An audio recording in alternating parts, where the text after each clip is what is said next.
Sucesso não é aquilo que você colhe, é aquilo que você planta. Nascer em uma condição desfavorável pode ser culpa ou circunstância de quem veio antes de você. Morrer nessa condição foi escolha sua. O cara deu sorte. Sorte foi o nome que o preguiçoso inventou para tentar diminuir o mérito de quem foi lá e fez acontecer.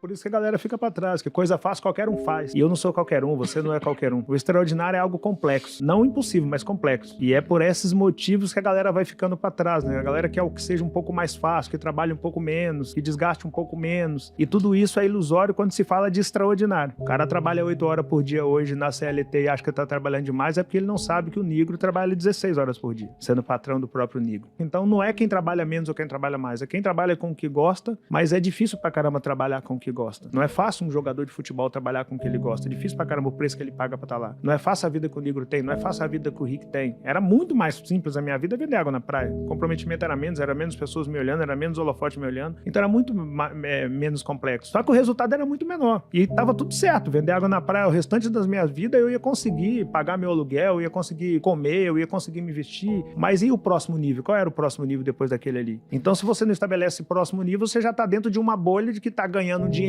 e tá bom demais porque você já não tá mais quebrado. E é perigoso esse lugar. É difícil ficar nesse lugar e é mais difícil ainda sair desse lugar. Então eu tive que escolher qual difícil que eu queria. Tá na praia vendendo água ou tentar os próximos níveis acima daquilo. E eu fui tentando os próximos níveis e criando as minhas regras pra tentar fazer isso acontecer. E quando eu vi que dava, falei, agora vamos transformar isso no livro. Que aí já não é mais uma história de alguém que acha que dá pra fazer. É alguém que fez e tá contando isso como ele fez. São coisas básicas, mas que se aplicadas fazem muita diferença. A regra 1, nunca pense em desistir. Porque desistir não pode ser uma opção. Eu nunca fiz alguma coisa por escolha. Eu sempre fiz foi pela necessidade. Eu não tive a opção de desistir. Era fazer ou fazer. Então a regra 1, para se alcançar o extraordinário, é nunca pense em desistir. A minha maneira de pensar é, eu preciso saber o que eu quero. Quando eu comecei a minha caminhada lá, aos 7 anos de idade, por que eu comecei? De onde surgiu o Rick Vendedor? Surgiu porque até os 7 anos de idade eu nunca tinha comido carne. E eu queria conhecer carne. E a minha mãe falou que não era pra gente. Cara, carne não é pra gente não. Isso é caro pra caramba, tá fora da nossa realidade, é por isso que a gente não come. Eu falei, o que eu tenho que fazer pra comer carne? Ela falou, pra comer carne você tem que ter dinheiro. E pra ter dinheiro você tem que trabalhar. Só que ninguém vai te empregar porque você só tem 7 anos de idade. Aí eu falei, deixa que eu resolvo essa parada, eu mesmo me emprego. Plantei uma horta com meus irmãos e comecei a vender verdura na rua. Por que eu comecei a vender verdura na rua? Porque minha mãe me falou que eu tinha que trabalhar e que trabalhando eu chegava no dinheiro e chegando no dinheiro eu chegava na carne. Ou seja, eu sabia o que eu queria, comer carne. E a minha mãe me contou um planejamento básico. Trabalho, dinheiro é igual a comer carne. Ou comprar qualquer coisa que você quiser. Então eu comecei a vender verdura pra eu comer carne. Se eu viesse que, sei lá, veio uma seca e a minha verdura não cresceu, eu poderia desistir de vender verdura. Mas eu ia passar a vender sacolé e o meu objetivo era o mesmo, comer carne. Sacolé não dá, eu ia parar de vender sacolé. E eu passar a engraxar sapato, meu objetivo era o mesmo, comer carne. Então quando a gente fala de não desistir, não é de não desistir de não comer carne. Eu quero comer carne, não vou desistir disso aqui não. Agora, o que eu vou fazer pra chegar até aqui, eu posso mudar a qualquer tempo, porque não é desistir, é a questão de não dar murro em ponta de faca. Pô, eu tô vendo que esse solo aqui não é fértil. Eu tô vendo que a alface aqui não cresce. Eu vou insistir em plantar alface aqui? Errado isso. Eu posso vender sacolé porque eu tô num lugar que é mais quente, então eu vou vender sacolé porque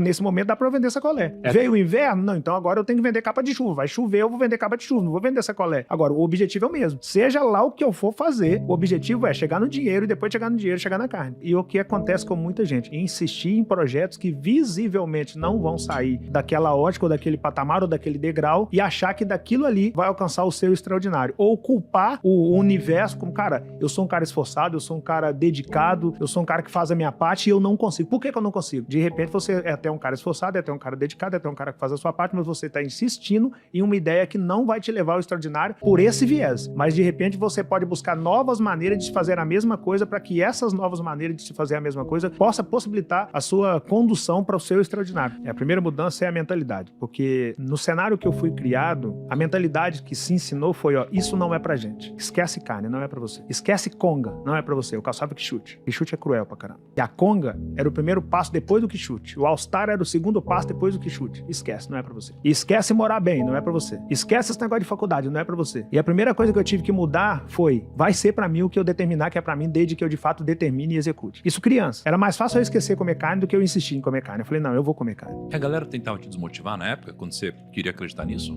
Tenta, porque a inveja nasce na intimidade. A inveja é um negócio que nasce na intimidade, a gente de perto. O cara de perto não vai comprar o alface na sua mão. O coleguinha da sua escola não vai falar com a mãe dele para comprar a couve na sua mão, o almeirão na sua mão. Porque o coleguinha da sua escola quer te ver bem, desde que te ver bem não significa te ver melhor do que ele. Então ele não vai comprar na sua mão. Ele vai tentar derrubar a sua ideia. Mas eu sei o quão foi importante para mim descobrir cedo que eu deveria quebrar todas aquelas crenças limitantes ali de que carne não era para mim, de que conga não era para mim, porque depois que eu consegui comer carne através da venda, aí eu vi que dava para eu comprar o que eu quisesse através da venda. Meu segundo passo foi comprar conga. O meu terceiro passo foi comprar minha própria roupa. O problema é que tá todo mundo esperando o melhor ambiente. O melhor ambiente pode te favorecer, se você for de fato um águia. Agora, se você for de fato um águia, você transforma o pior ambiente. O sonho das pessoas é estar entre os extraordinários do planeta. Aí você fala, cara, Henrique, não conheço nenhum extraordinário no planeta. Fala, então tente estar entre os extraordinários do seu país. Não dá, cara, sou muito pequeno. Então tente estar entre os extraordinários do seu estado. Também não dá, sou muito pequeno. Tente os do sua capital. Não dá. Tente os da sua cidade. Não consigo. Tente os do seu bairro. Não consigo. Tente os da sua rua. Cara, na minha rua não tem ninguém extraordinário. Então seja essa pessoa. Não interessa se você tá no caos da favela ou se você tá no Alphaville. Não interessa. Você tem que ser o extraordinário daquele lugar. Você tem que ser a parte boa daquele lugar. Não interessa como é o lugar se você se propor a ser a parte boa dele. Eu sempre tive isso comigo. Seja lá onde eu passar, eu preciso ser a parte boa desse lugar. E sempre que eu morei em comunidade ou em bairro carente, que a minha criação, ou ela foi em bairro pequeno de periferia, ou ela foi em comunidade de cidade grande. Sempre eu morei no pior do lugar. E às vezes no pior do lugar. E eu nunca fumei, eu nunca bebi, eu nunca me prostituí, eu nunca usei droga. Eu cresci entre o fuzil e o livro. No cenário onde eu nasci é como se a vida virasse pra mim e falava, meu parceiro, é o seguinte, vou te apresentar, eu sou a vida, tá? Eu vou te apresentar como funciona aqui. Você nasceu, seja bem-vindo, você tá na favela, tem um fuzil aqui, você quer pegar? E tem um livro aí. O que você escolhe? Eu falei, eu vou escolher o livro. Ah, mas o livro eu não sei onde ele tá, não, tá escondido. Eu vou achar o livro. Pega o fuzil, tá mais fácil, o fuzil daqui. Não, eu vou achar o livro. E se você não achar o livro? Se eu não achar o livro, eu escrevo o livro, mas eu vou ser a parte boa desse lugar. A sua postura determina como as pessoas vão chegar até você e com que tipo de abordagem elas vão chegar até você. E eu sempre fui criado por um cara que é meu pai, Velho Roxo, que eu sou muito grato a ele, que ele nos ensinou o básico do básico do básico, mas dentro desse básico ele nos ensinou a ter postura que a pessoa olhe pra você e tenha coragem, ou olhe pra você e não tenha coragem de te falar sobre determinados assuntos, sobre determinadas coisas. Então eu não precisei falar não pro fuzil. Eu não dei espaço pra que ninguém me oferecesse um fuzil. Eu não precisei falar não pras drogas. Eu não dei espaço pra que alguém me oferecesse drogas. Eu não precisei falar não pra prostituição. Eu não dei espaço pra que ninguém chegasse perto de mim com a intenção de prostituição. O primeiro ídolo de um garoto de comunidade é o dono do morro. Pra ele fala, quando eu crescer, eu quero ser esse cara. Eu não tinha esse pensamento, que eu queria ser meu pai. Meu primeiro ídolo sempre foi meu pai. Pô, meu pai trabalhou pra caramba. Meu pai sempre crê em Deus. Meu pai leu a Bíblia desde criança. Meu pai tem um amor inenarrável por minha mãe. Meu pai criou 5 filhos em comunidade, sem nenhum deles pegar em arma, sem nenhuma das minhas irmãs engravidar na adolescência. Eu falei, cara, eu quero ser esse cara quando eu crescer. Tem uma parte da Bíblia que é a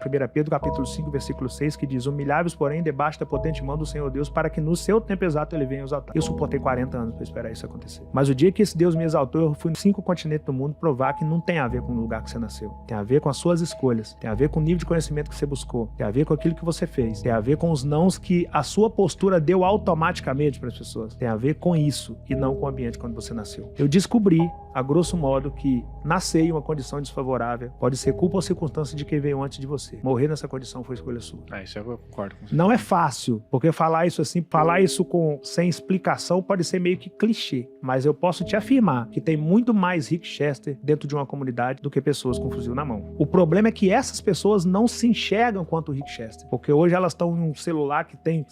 cada vez que você rola a barrinha do celular, tem bilhões de novas coisas acontecendo. É um ambiente de consumo em cima deles o tempo todo e eles não buscam conhecimento pro básico do básico do básico do básico. E aí começam a entrar dentro de determinadas bolhas que ancoram essa galera na mediocridade. Mas tem potência absurda dentro de comunidade que você não tem noção, você não tem ideia do quão grande é um moleque de comunidade que poderia pegar no fuzil, fazer um curso de barbeiro e abrir uma barbearia. É gigantesco o gesto daquele cara. Só que aquele cara abre uma barbearia e ele se contenta em abrir a barbearia. Ele quer ter o melhor carro. Assim que ele abre a barbearia, ele já quer comprar o melhor carro ao invés de fazer um curso sobre educação financeira. Aí ele não começa a buscar conhecimento. Ele entra pra uma bolha do cara que até conseguiu abrir uma barbearia, mas ele não consegue avançar porque ele não fez um curso. Aí ele entra pra dentro das bolhazinhas e vai ficando. E aí é muita gente que tá dentro de bolha ficando, que tem potencial absurdo, que poderia ser um cara que facilmente tinha potencial pra sentar nessa mesa aqui. Tem 2 cenários que são caóticos pra qualquer pessoa que tenha a ousadia de pensar em mudar de realidade. O primeiro deles é o dinheiro chegar antes da educação financeira. E o segundo deles é a oportunidade chegar antes do preparo. Quando o Flávio chegou, eu estava preparado. Nos 2 aspectos. Eu estava preparado com mentalidade para lidar com muito dinheiro, caso eu chegasse a muito dinheiro, e eu estava preparado para o que viria depois do vídeo d'água. Eu era o cara que estava com a chuteira amarrada. Eu costumo brincar com isso. Quando um técnico, a Copa começou agora, aí o Brasil tá lá jogando e de repente o Neymar machuca, o Tite aponta pro banco e fala, vem você, Pedro. Ele fala, peraí que eu só vou amarrar a chuteira. Ele fala, não, então vem você, Rafa. afim, você tá com a chuteira amarrada. Eu era o cara que tava com a chuteira amarrada. Você não pode estar com a chuteira desamarrada. Você tem que estar pronto, você tem que acreditar que em algum momento você vai ser chamado pro campo e não vai dar tempo de você nem amarrar a chuteira. E a galera não faz isso. Eles não se preparam pro extraordinário. A galera até fala em extraordinário, mas não se prepara pra isso. O cara ganha, ele começa a vender água na praia com o Rick na segunda-feira, no primeiro final de semana do verão. Final dessa primeira semana, ele chega num montante de dinheiro considerável, ele fala, cara, quer saber? Vou trocar meu celular. Ao invés dele trocar a caixa de isopor, ao invés dele comprar uma água de uma qualidade melhor, ao invés dele investir na roupa que ele vende na praia, ele troca de celular. Na segunda-feira ele fala, hoje é minha folga. Fazer um churrasco lá em casa, quem vai? Eu falava, eu não vou não, eu vou estar na praia amanhã. Pô, mas você não tem folga não? Eu falo, não, amanhã a concorrência é menor, vocês vão folgar e eu vou estar aqui vendendo, verão. Então a minha mentalidade era outra. E os caras queimavam o dinheiro que eles ganhavam no final de semana, na segunda-feira, na terça-feira eles tinham que recomeçar novamente, sem dinheiro e com menos tempo. Eu guardava o dinheiro do final de semana, na segunda-feira eu trabalhava e na terça-feira eu tinha mais dinheiro daqueles caras, o mesmo tempo que eles tinham a partir da terça-feira, e já estava dando sinais claros de que eu conseguia lidar com o dinheiro. Ser fiel no pouco é um negócio muito complexo. E eu conseguia fazer isso no pouco. Com o tempo eu passei a ser referência para aqueles caras, e essa referência hoje é essa que o Rick mostra pro mundo. Mas eu estava preparado com mentalidade financeira para cuidar de pouco dinheiro e emocionalmente preparado e com o nível de conhecimento necessário para ocupar o lugar que eu ocupo hoje. Então o conselho que eu dou pra galera é procure ser ator principal da sua própria caminhada, porque o pior cenário que pode acontecer pra você é você buscar a solução em outro lugar que não seja em si próprio. Se prepare, porque tá cheio de possibilidades aí acontecendo o tempo todo, mas se você não estiver preparado, elas vão passar por você o tempo todo e você nem vai notar que elas passaram. Não é para amador, algo extraordinário não é para amador. Essa vida que a gente fala na rede social, ela não é simples, mas ela não precisa ser simples, ela só precisa ser possível. E eu sempre acreditei nisso, eu sempre acreditei que a galera pensa, o cara deu sorte, é 1 em 1 milhão que consegue. Pô, se for 1 em 1 milhão, esse 1 tem que ser eu, o comprometimento tem que ser esse. O cara deu sorte, sorte foi o nome que o preguiçoso inventou para tentar diminuir o mérito de quem foi lá e fez acontecer. No Brasil você enfrenta 40 anos de anonimato,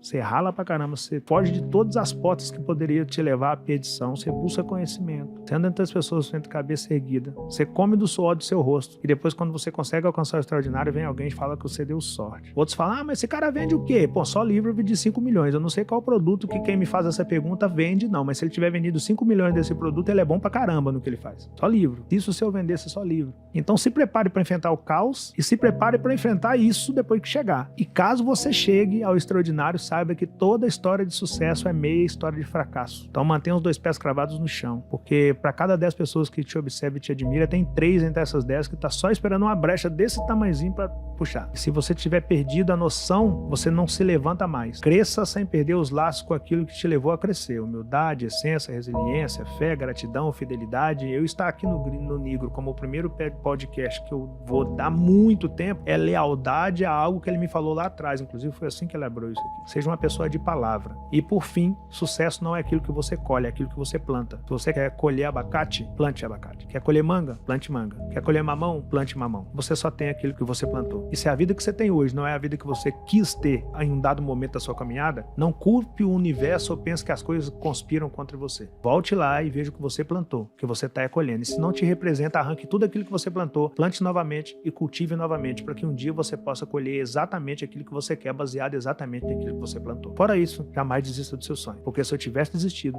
eu não estaria aqui.